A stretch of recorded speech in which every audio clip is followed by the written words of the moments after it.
Welcome to this episode of Heal Your Past, Master Your Future. My name's Tracy Malone and I'm so grateful you've joined me today.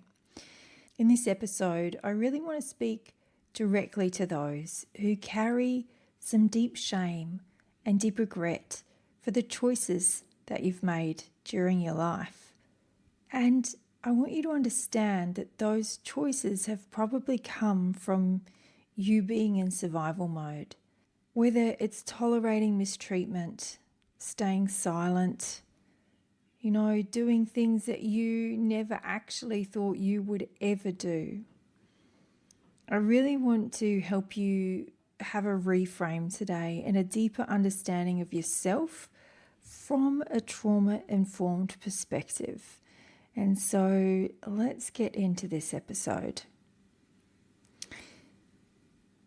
So many of us carry a deep shame, a lot of guilt and self-judgment. And so many of us who carry that, we really are survivors. If you've ever looked back at a version of yourself, of something that you've done and felt disgust, regret or shame, then this episode really is for you. What I really hope you come to understand is that survival is not a moral failure. It's an instinct and it's biological. And I'm going to help you to understand that today. What trauma does, traumatic situations, they really hijack the brain and the body. They shut down our ability to rational think. This is a switch between the prefrontal cortex and the amygdala in the brain. And as I'm going to help you understand, it's also about the nervous system being in a stress response, dropping into dorsal vagal. When you're in dorsal vagal, you do not have a brain-body connection. And so everything that your body is doing, every behavior you have is about survival. In survival mode, decisions aren't about morality. They're about staying alive in the best way that we know how. And the choices that we make when we're in survival mode will be equal to the amount of tools we have in our kit to survive. When we perceive a threat, the nervous system shifts out of homeostasis. It shifts out of our parasympathetic state of rest and digest and ventral vagal. And it switches to stress, sympathetic state, which is fight and flight.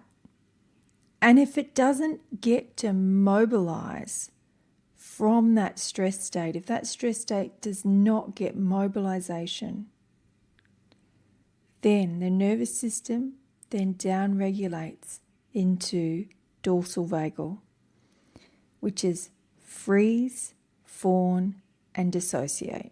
These are not choices that we are consciously making. They are biological responses from our nervous system. And this has been proven through the polyvagal theory.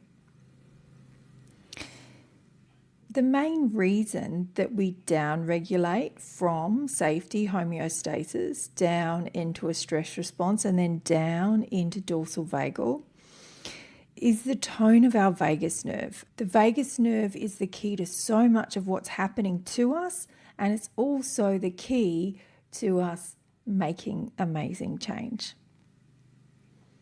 This is all detailed in the polyvagal theory by Stephen Porges. In these moments, you didn't have the luxury of making the right decision. You made the decision that got you through. And that's so important to understand.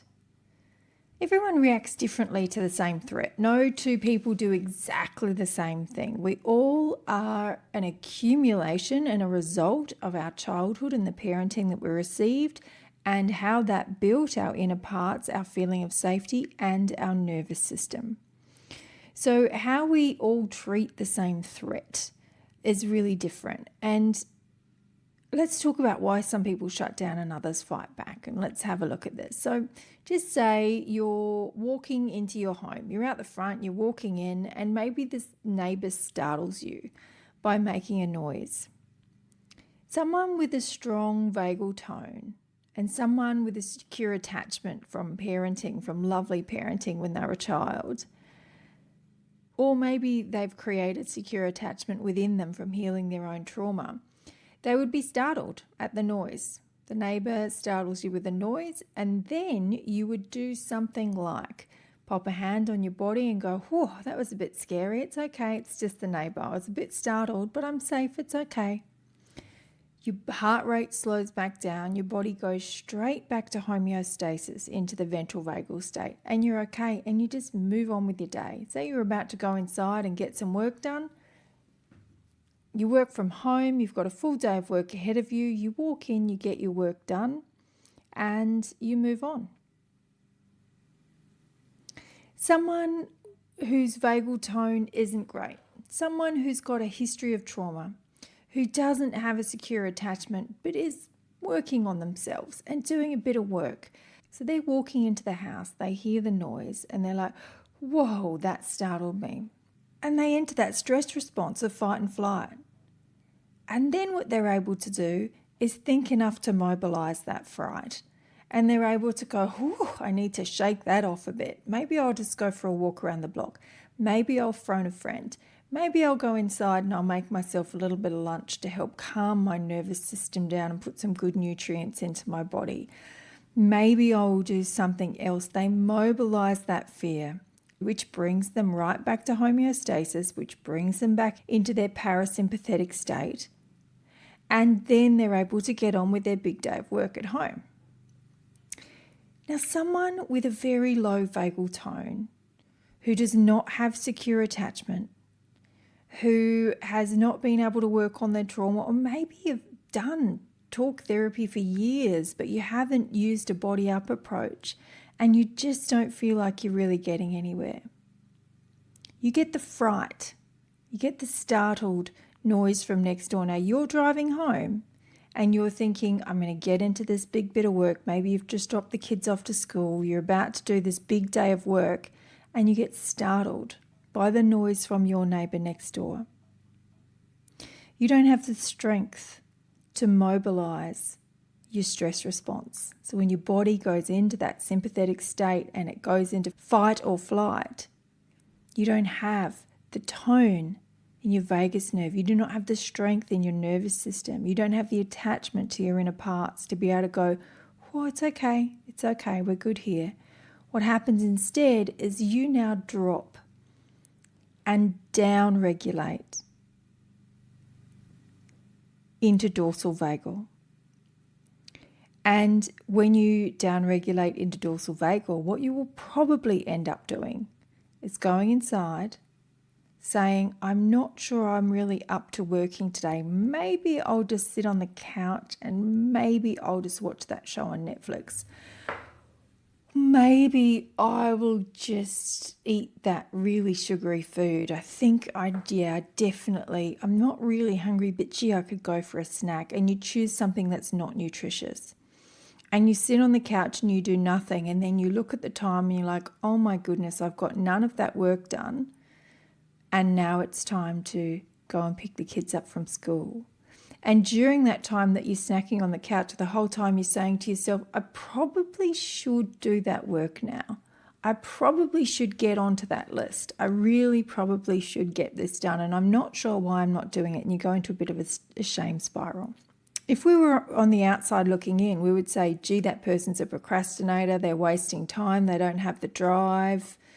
What else would we call them? We would say they don't have the right mindset. We do a whole bunch of things. But the truth is they do not have the strength within their nervous system and the ability to upregulate themselves back to homeostasis.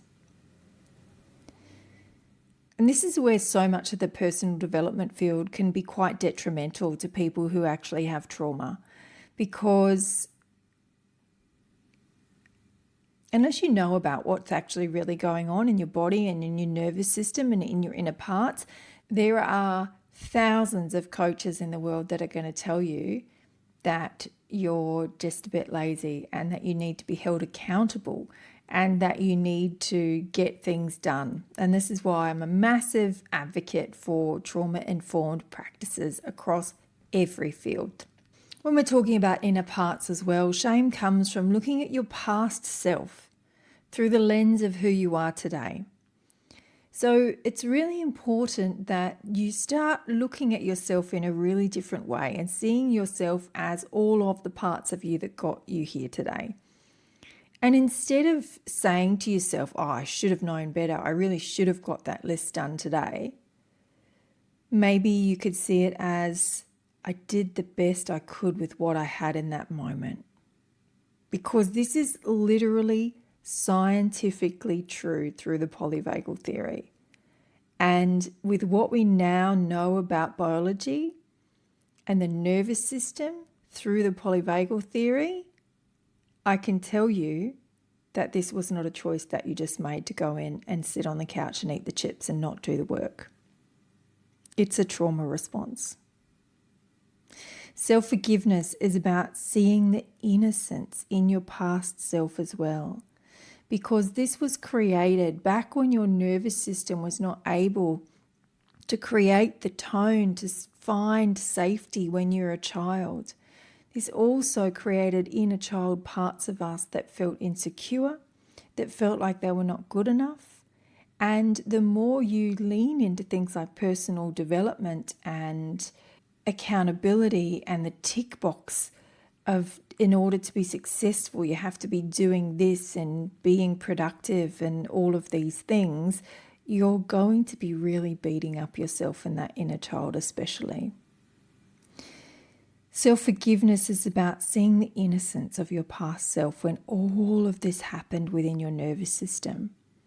The one who was scared and hurt and doing the best they could to survive. Your nervous system is doing exactly what your inner child was doing, using exactly what they had at their disposal to keep you safe. You would never shame a child for protecting themselves. So why shame your adult self? I'd love you to take a moment now and think about what you'd say to your younger version, your inner child, who was just trying to survive.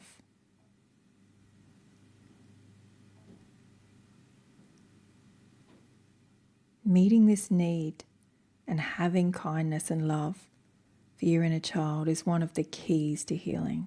What are some other practical steps towards self-forgiveness? I'm so glad you asked. You could follow on from that moment you've just taken, and you could maybe write a letter to your past self. And maybe you might feel like you could apologize to them for the pain they went through, not for their choices, but the pain they went through because of the lack of safe adults that were around to help them.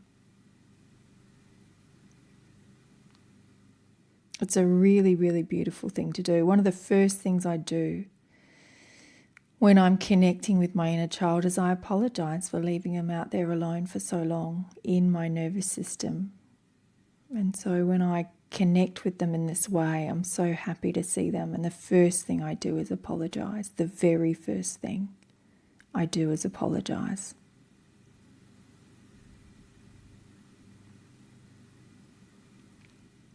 It's really important that you learn how to separate what you did to survive from your identity. You are not the things you did to survive. You are perfect. And the things that you did to survive were the best that you had available to you in that moment based on the age of this initial wound that is causing this trauma loop, which is what I'll talk about in another podcast. Those actions that helped you survive were a response to trauma. They were not, are not, will not ever be a reflection of your worth.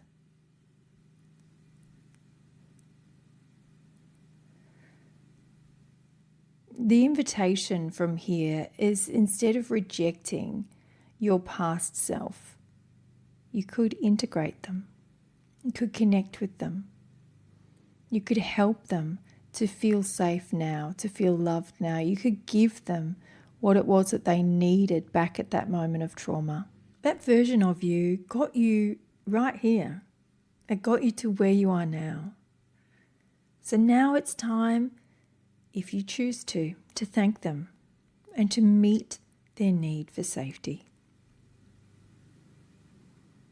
Self-accountability is not the same as self-punishment. They are two completely different things. Please do not put them in the same basket because they do not belong there. Self-accountability is about I'm responsible for the people I hurt or things that I hurt when I was in survival mode. I am accountable and responsible for that. And I will make right what it is that I did back then. If I severed relationships or if I hurt another person, I will take accountability for that and I will take actions towards mending that. I will not punish myself and tell myself I'm stupid or bad or wrong or any other self-punishment words because of the choice that I made when I was in survival mode. I'd really love you to ask yourself this question. What did survival mode teach you that you can now use for healing?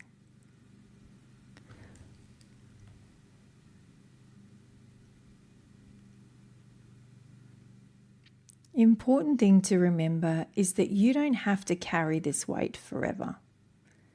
Healing doesn't mean let's pretend it never happened. Let's just focus on the future. Let's just manifest everything out in front of us. It means learning to hold yourself with love. All parts of you. The more you know and understand about survival mode, the more you know and understand about trauma, the more you can practice self-compassion daily. You can really learn how to start speaking kindly to yourself. The way I speak to myself now versus the way I spoke to myself even just 7 years ago, it's almost like two completely different people.